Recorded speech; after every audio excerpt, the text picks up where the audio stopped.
Cette capsule aborde les notions de veille et de curation, ou comment organiser et gérer l'information quotidienne.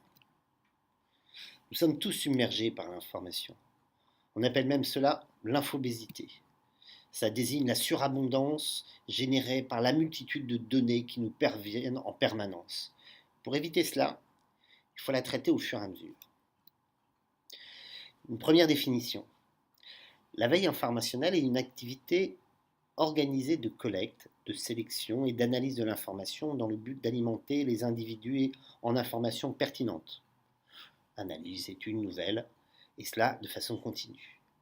La veille informationnelle concerne donc tout le monde, tous les individus souhaitant mener une activité régulière et organisée de surveillance des nouveautés dans leur environnement en réponse à leurs besoins.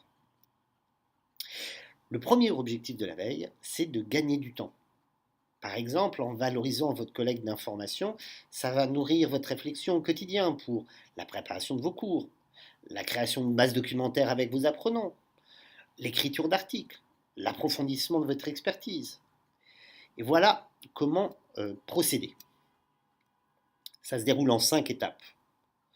Premièrement, définir le périmètre de votre veille. Deuxièmement, collecter l'information, et ça assez largement.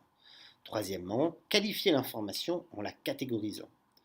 Quatrième étape, organiser l'information pour la retrouver plus tard. Et enfin, partagez-la avec votre communauté et utilisez votre veille dans votre travail au quotidien. Première étape, définir son périmètre avec des mots-clés.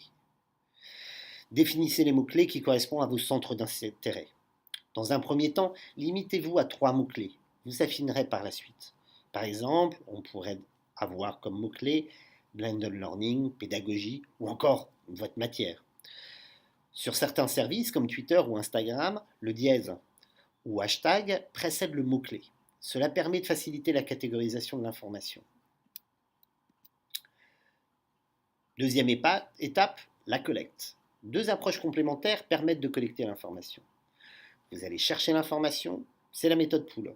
C'est chronophage et lourd dans une logique de veille régulière. Mais vos recherches au quotidien nourrissent aussi votre veille.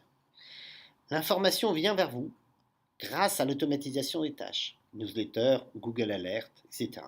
C'est la méthode push, pratique, elle s'organise dans la durée. Toujours dans la collecte d'informations, nous avons tous des sources d'informations de prédilection. Mais lorsqu'il est question de faire de la veille, un réseau social se démarque en particulier, Twitter. Pas besoin d'avoir un compte, il vous suffit juste d'utiliser le moteur de l'oiseau bleu et vos mots-clés. Vous verrez, vous allez découvrir des choses extraordinaires. Troisième étape, qualifier, ou l'art de la sélection. La collecte d'informations est assez simple, mais qu'en faire? Passons par la curation, qui consiste à sélectionner les contenus les plus pertinents du web sur un sujet donné. Le principe générique est le suivant. Lorsque vous êtes sur un contenu qui vous intéresse, vous devez pouvoir facilement le sélectionner et le stocker dans un espace accessible à partir du web. La plupart des solutions proposent une extension à mettre dans votre navigateur favori. Un clic et votre sélection sera conservée dans le dossier ou la collection que vous lui avez indiquée, formant ainsi des bibliothèques de documents, photos, vidéos, articles. Quatrième étape, organiser cette information. L'endroit où vous stockez votre veille doit vous permettre de retrouver facilement et rapidement un contenu en vue de vos futures productions. L'important est d'associer à chaque contenu sélectionné des mots-clés ou des tags. Qualifiez-le tout de suite, dès la lecture. Les métadonnées vous permettront de retrouver vos outils. Enfin, partagez et ou utilisez votre contenu.